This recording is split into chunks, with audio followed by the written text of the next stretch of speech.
myself Professor Sudeep Shah. I am dealing with the subject accountancy at different levels in the CA syllabus.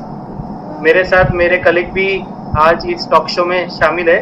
इस CA Vatsal Shah sir is also dealing with the same subject.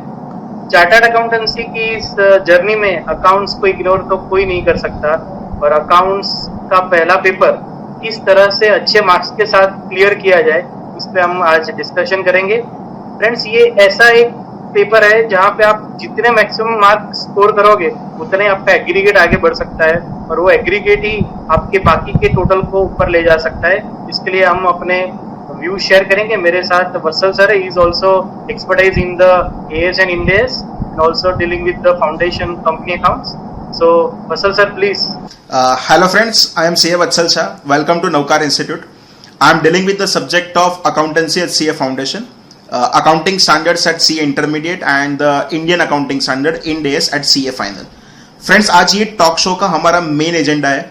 मेरे साथ Sudeep sir भी है and हमारा main agenda ये है कि CA foundation accounts एक सब्जेक्ट ऐसा है जो आप ऑलरेडी 12th लेवल पर पढ़ के आए हो.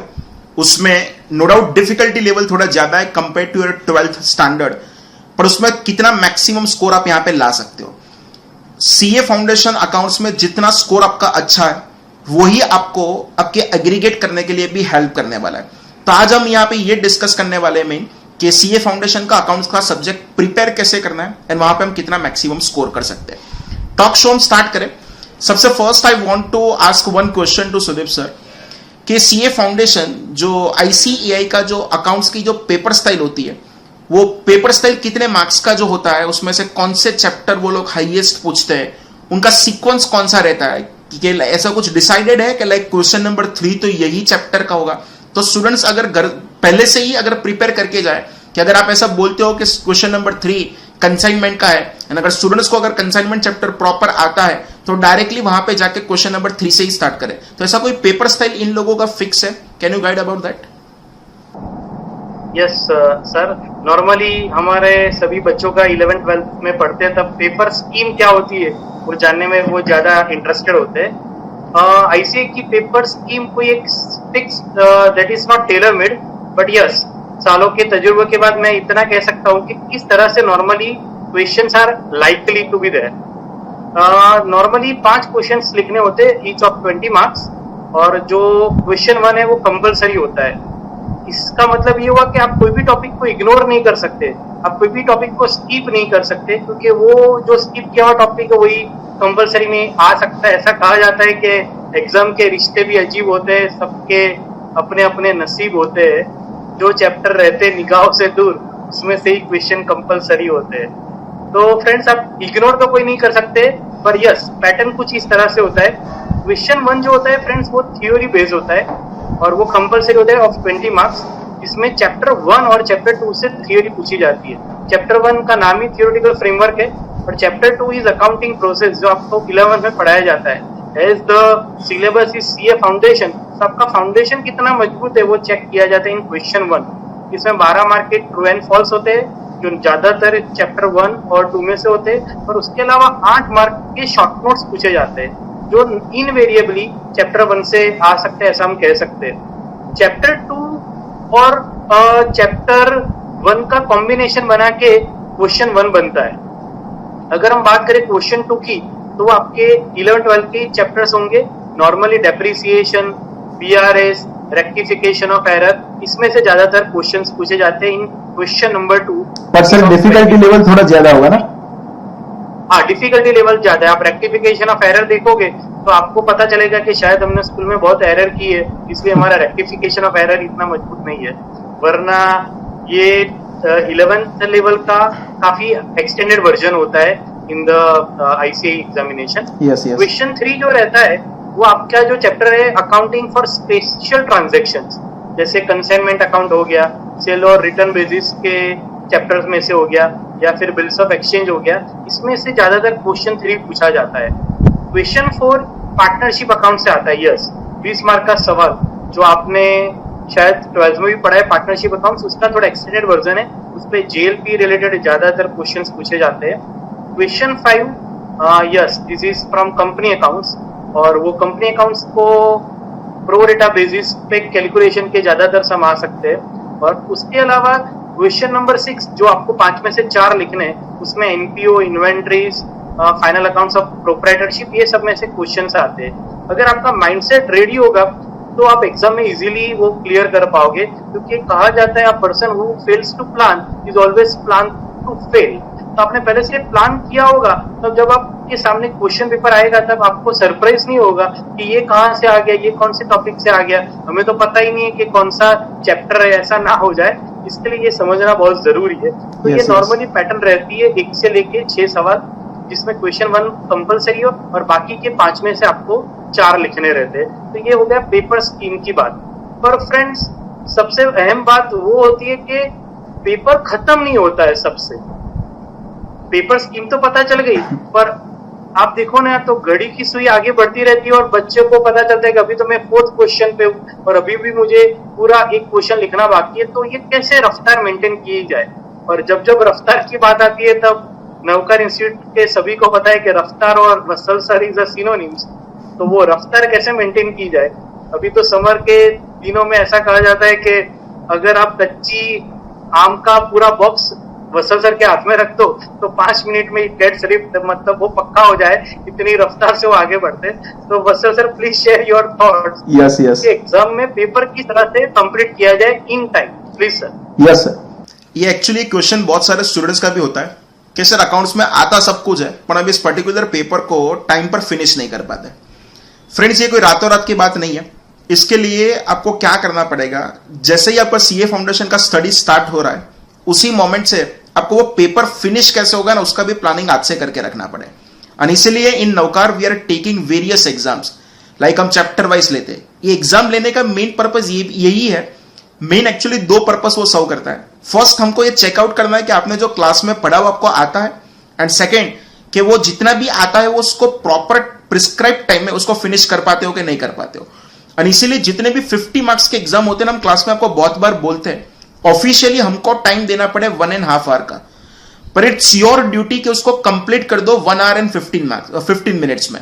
एंड अगर आपका जो टिल्लन है, जो हम आपका पूरा सिलेबस खत्म होने के बाद जो आपकी प्रीलिम्स लेते हैं, जो 100 मार्क्स का पेपर है, no doubt officially we are giving 3 hours, but always try करो कि उसको 2.5 hours में फिनिश कर दो। फ्रेंड्स, पेपर जल्दी कंप्लीट करने के बहुत सारे एडवांटेजेस है। कौन से एडवांटेजेस? एक तो अगर जल्दी से खत्म हो गया ना तो लास्ट में आप वेरीफाई कर पाओगे कि कुछ भी चीज लिखना तो बाकी नहीं रह गया ना, because there are various paper style, like question number 1A 1B है 1C है। आपने जल्दी जल्दी में 1A एंड 1B को अपीयर किया, पर अगर 1C को छूट गया आपका, जल्दी जल्दी में ऐसा हो सकता है। तो ये पेपर आप पूरे लास्ट में एक वेरीफाई कर पाओगे। बहुत सारे चैप्टर ऐसे होते हैं जिसके बड़े बड़े क्वेश्चंस पूछते हैं, like final account, like partnership. तो उसमें क्या होता है, कई बार हमारा सब कुछ एडजस्टमेंट हमको प्रॉपर कॉन्फिडेंस है कि मैंने सही किया है, पर टोटलिंग मिस्टेक होता है। एंड वो टोटलिंग मिस्टेक होगा तो जब तक आपका बैलेंस शीट मैच नहीं होगा तब तक आपको आगे जाने की इच्छा नहीं होगी। तो वहां पे चिपक के मत रहो, ट्राई 1 और 2 टाइम्स। अगर नहीं होता है तो उसको छोड़ के आगे निकलो, जब लास्ट में आपके पास हाफ एन आवर बचे। Yes sir. मैं भी जब पढ़ता था तब मेरे को भी यही साइकोलॉजिकल इश्यूज रहता था कि जब तक बैलेंस शीट टैली ना हो तब तक मैं आगे नहीं बढ़ पाता था। और कई बार ऐसा होता था कि पूरा क्लास खाली हो गया होता और मैं बैलेंस शीट टैली करता रहता था। हाँ, तो ये थोड़ा एज अ स्टूडेंट होता ही है, हमें कैरियर को आगे बढ़ना है सर। यस। तो उसको मैं ऐसा बोल रहा हूं कि अभी उसको छोड़ दो, जब लास्ट हाफ एन आवर का टाइम मिले तब उसको वेरीफाई करो। एंड लास्ट में अगर मगज शांत होगा ना कि यह सब मेरा पेपर खत्म हो गया, तो आपको वो जो एरिथमेटिकल मिस्टेक, जो आपका कैलकुलेशन जो मिस्टेक हुआ था ना, वो आराम से मिल भी जाएगा। एंड आपके बैलेंस शीट मैच होने के चांसेस बहुत बढ़ जाते हैं। वो जल्दी जल्दी में हम एक ना एक टाइप की मिस्टेक क्या करते हैं, रिपीट करते रहते हैं, हमको मिलता नहीं है। तो एक ये ध्यान रखना चाहिए, each and every exam at नवकार वो आपको देना ही पड़े, बिकॉज वहां से ही आपकी राइटिंग स्किल बढ़ेगा, वहां से ही आपको आइडिया बैठ जाएगा कि यस ये पर्टिकुलर पेपर में फिनिश कर पाता हूं कि पर्टिकुलर पेपर में फिनिश नहीं कर पाता हूं। सेकेंड चीज, नवकार के एग्जाम के बाद आपको घर पे भी उतने ही पेपर लिखना है। जितने भी पेपर ज्यादा लिखोगे ना तो वहां पे स्पीड को आप क्या कर पाओगे, मैनेज कर पाओगे। एंड अगर स्पीड अगर मैनेज हुआ तो ही आपका पेपर फिनिश होगा एंड तो ही आप अच्छा परफॉर्मेंस कर पाओगे। पहले से टारगेट आपका फिक्स होना चाहिए कि लाइक मुझे बीआरएस का चैप्टर आता है, परफेक्ट, मैं कॉन्फिडेंस हूं, कल उठ के अगर मैं जब एग्जाम देने के लिए जाऊं अगर मुझे बीआरएस का कोई क्वेश्चन मिलता है तो मैं इसको छोड़ने वाला नहीं हूं। मतलब आपको घर से प्रिपेयर करके जाना है, इतने चैप्टर्स तो मुझे जाके वहां पे अपीयर कर ही देना है। क्लियर? तो आपका वहां पे वो टाइम वेस्ट नहीं होगा कि कौन सा क्वेश्चन मैं सिलेक्ट करूं, कौन सा ना करूं। एंड सेकेंड, एक बहुत सारी आप मिस्टेक कर देते हो जो ऑप्शनल होता है ना, लाइक आपको बोला 6 क्वेश्चन में से 5 क्वेश्चन को अपीयर करो, तो 6th क्वेश्चन टच ही नहीं करना है, बिकॉज उसको लिखोगे तो भी ICAI उसको चेक करने वाला नहीं है, यानी आपको एक भी एक्सेस मार्क मिलने वाला नहीं है, तो उसको लिखने का कोई फायदा नहीं है। उनके ज्यादा अच्छा तो वो है कि आपने जो ऑलरेडी 5 क्वेश्चंस लिख के रखे ना, उसको प्रॉपर वेरीफाई कर लो, उसमें जो आपको प्रॉपर अंडरलाइन करना है, जो आपका आंसर है मेन आंसर, उसको हाईलाइट कर दो, वो सब कुछ कर दो, पर एक ना एक जो क्वेश्चन काम का ही नहीं है उसको टच करने की जरूरत नहीं है। Yes sir. यस सर, आपका ये सजेशन बहुत बेहतरीन था, क्योंकि मैंने देखा है कि बच्चे गलत क्वेश्चन सिलेक्ट करते हैं और फिर कंफ्यूज हो जाते हैं, और वो कंफ्यूजन में टाइम निकलता जाता है, और पूरा क्लासरूम का माहौल देखो ना तो पूरे सभी स्टूडेंट्स कैलकुलेटर चला रहे होते हैं। yes, तो yes. वो बच्चा कंफ्यूज होता है। yes, और दर्द जब तब ज्यादा बढ़ जाता है जब कोने से कोई बच्चा बोलता है sir graph paper, then he gets more surprise, इसमें ग्राफ पेपर कहाँ से आ गया। तो ये सब होते हैं क्लासरूम के अंदर के और एग्जामिनेशन रूम के अंदर के सब incidents is always sometimes embarrassing. Yes, so yes. this will help us to have a good preparation. Yes sir.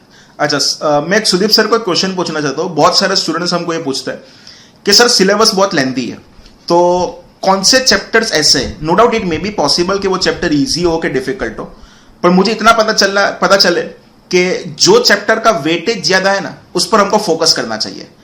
कोई चैप्टर हमको बहुत अच्छा आता है, पर अगर वो चैप्टर मुझे अगर 3 मार्क में पूछते हैं 100 में से, तो वो मेरे लिए इतना इंपॉर्टेंट नहीं है, मुझे आता है वहां से काम नहीं है। कौन सा चैप्टर का वेटेज ज्यादा है, वो लोग कहां से मैक्सिमम क्वेश्चंस उठा के पूछते हैं?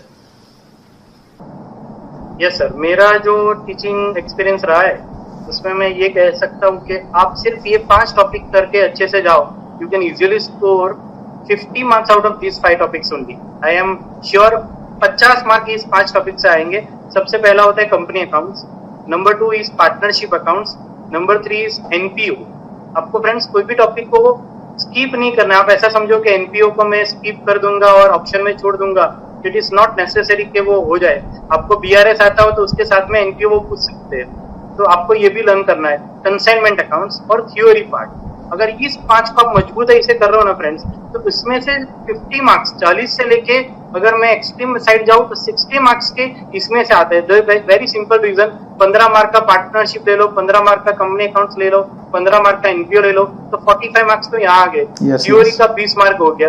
तो अगर इस तरह से आप प्लान करो ना, तो आई एम श्योर कि कहीं प्रॉब्लम नहीं आता है।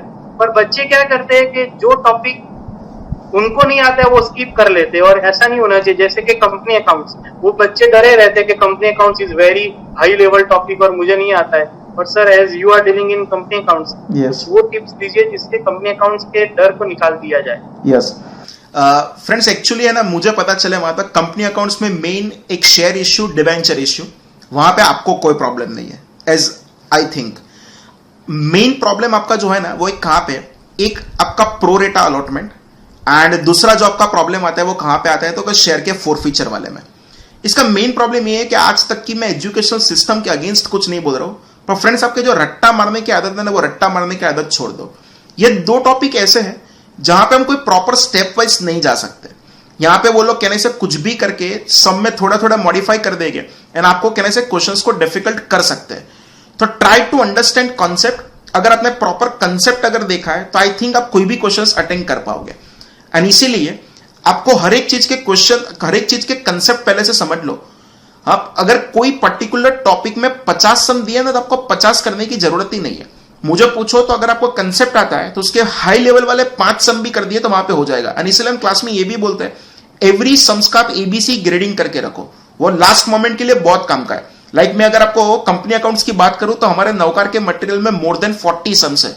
लास्ट डे पर अगर वो पूरे 40 सम्स अगर करने के लिए गए तो आपका टाइम वेस्ट हो जाएगा। तो अभी आपको अभी से क्या करके रखना चाहिए, तो कि ABC ग्रेडिंग करके रखना चाहिए। कोई सब्जेक्ट या कोई टॉपिक फ्रेंड्स आपका डिफिकल्ट नहीं होता है, जस्ट आपको उसको प्रॉपर क्या कर देना चाहिए, कंसेप्ट समझ लो तो आराम से उसको अटेंड कर पाओगे। यस सर, ये कंसेप्ट की बात तो हर फैकल्टी करता है, हर एक स्टूडेंट के साथ ये कंसेप्ट का रिश्ता तो जोड़ना ही है। ऐसा कहा जाता है कि पढ़ाई पे अपने एतबार रखना, दिल में कोई सवाल मत रखना। अगर ICAI के एग्जाम को मात है देना, तो हर एक चैप्टर को उसके कंसेप्ट से याद रखना। कंसेप्ट समझना बहुत जरूरी है। मेरे हिसाब से फ्रेंड्स जो आपको जिस ऑर्डर में जाना है प्रिपरेशन के लिए वो कुछ इस तरह से, सबसे पहले आपको थियोरी समझनी पड़ेगी। उर्वी सर का ये फेमस लाइन है कि प्रैक्टिकल सब्जेक्ट में आप थियोरी को इग्नोर मत करें और थियोरी सब्जेक्ट में आप प्रैक्टिकल को इग्नोर ना करें। तो थियोरी समझना पड़ेगा कि कंसाइनमेंट में what is the base behind the consignment, whether it's a transfer of ownership और it's a transfer of possession, ये समझना जरूरी है। बिल्स ऑफ एक्सचेंज और प्रॉमिसरी नोट में क्या फर्क है वो समझना जरूरी है। बच्चा नॉर्मली है ना सीधा जर्नल एंट्री रट्टा मार लेता है, this is not the pattern in the ICA examination. तो आपको ये कंसेप्ट समझने के लिए सबसे पहले थियोरी समझना पड़ेगा, फिर जो भी नोट्स लिखाई है जो भी टीचर्स ने वो पूरी थ्योरी का एक सिंप्लीफिकेशन होगा, तो वो नोट्स क्लियर कर ले। और उसके बाद आपको क्लास वर्क के सम को सॉल्व करना है सर के साथ, तो आपको याद रहेगा कि सर ने किस स्टेप से किस पैटर्न से ये सॉल्व करवाया। और उसके बाद होमवर्क को सॉल्व करना है। ज्यादातर देखा गया है कि बच्चे क्लास वर्क तो क्लास में कर लेते हैं पर वर्क फ्रॉम होम नहीं करते, जो बहुत जरूरी है आज के दिनों में। तो वो होमवर्क के सम भी होने चाहिए। और ये होने के बाद you can solve the module illustrations. Yes friends, इसको काफी सारे बच्चे स्किप कर लेते हैं। कई बार मैंने देखा है कि एग्जाम में मॉड्यूल के ही वही इलस्ट्रेशन पूछे जाते हैं, तो मॉड्यूल के इलस्ट्रेशन को आपको सॉल्व करना है और उसके बाद आप आरटीपी एमटीपी को सॉल्व करके पूरा प्रिपरेशन एंड तक ले जा सकते हो। तो friends, this is the pattern, this is the chronology in which you should follow.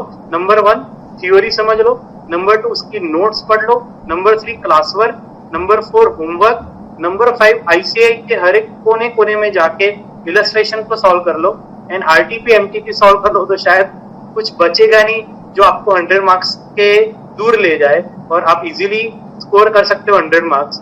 हमने देखा है वत्सल सर के काफी बच्चे जो साइंस बैकग्राउंड से है उन्होंने भी रैंक लाया है एंड अकाउंट्स में मुझे याद है सीपीटी के उन दिनों में जब 60 मार्क्स के आउट ऑफ 60 मार्क्स लाने वाले भी काफी सारे बच्चे थे और specially from the science background. Yes sir, आपको पता होगा in that case. Yes yes yes friends, वो लड़का साइंस बैकग्राउंड से था एंड उसके 60 में से 60 मार्क्स थे।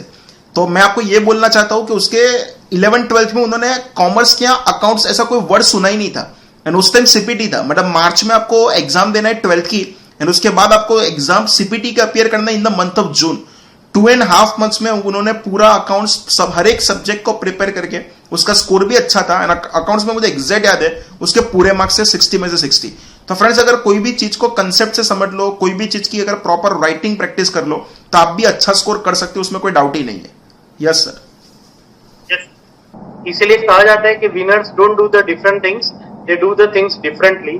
बस फ्रेंड्स, आपको भी ये डिफरेंटली अपने आप को मैनेज करके आगे बढ़ना है। तो आई एम श्योर कि अकाउंट्स का आपका ये रिजल्ट अगर सक्सेसफुल और मजबूत और 100 के करीब रहेगा तो बाकी सभी सब्जेक्ट्स को आप इजीली लिफ्ट कर पाओगे और अपने एग्रीगेट को शायद रैंक की तरफ खींच पाओगे। तो आई एम श्योर कि आपको ये हमारी बातें, हमारे thoughts will help you to grab a good shining numbers in the coming days and months. Wish you all the best and you remain stay healthy in these days, or very soon we will see you in the say stage and on the benches in the Naukar Institute once again, sir. Thank you, sir. Thank you, sir, for joining us. Thank you, sir. Thank you, sir.